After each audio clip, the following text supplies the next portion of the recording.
you go. Okay, so first, thank you very much for having me here. It's really nice to be in Berlin. I want to talk about three things today: knowledge, learning, and something that's a little bit closer to my heart and really more painful to do, which is the process of unlearning. In terms of learning, I think the 70s were about how well to learn. And the kind of like the greed economies of 1980s and the 1990s, it was all about speed and knowledge, what you can spin into an incredible benefit for yourself. And it was about, you know, how much and how fast and how much quicker than anybody else you can learn something. Now, in the internet and especially the mobile economy, and especially coupled with everything that we're learning, you know, new knowledge of science and neuroscience and so forth, I don't think it's ever been as important to quickly unlearn stuff as quickly as possible. Now, I come from the world of advertising, and there were like two things that happened in my industry that made me kind of close to this topic, and I had to unlearn some stuff fast.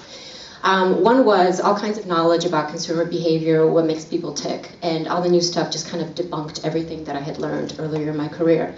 The second one was digitalization that imploded my industry.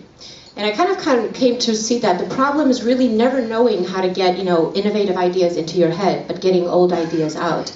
And this was exactly the problem of me and my industry and where I was living. So I think it's really easier to absorb new ideas when you don't have to replace old ones.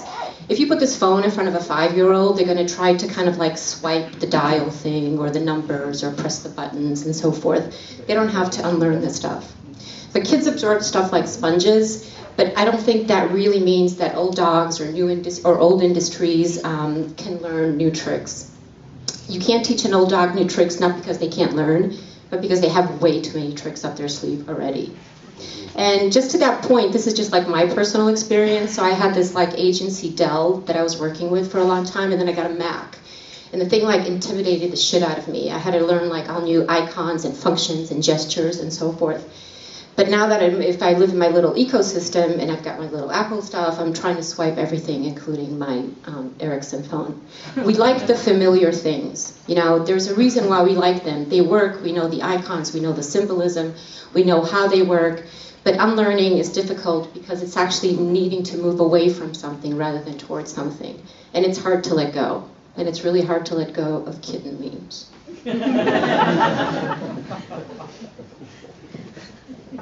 So like I said, in kind of like my career to survive, I mean, never mind just progress, there's a lot of things that I had to switch off my brain. It really, like, things that were ingrained in my psyche, my education, my way of thinking, and so forth. But the first thing that I had to do is erase my education. So in graduate school and undergraduate school studying economics, I spent like hours and hours formulating theorems that proved rational thought.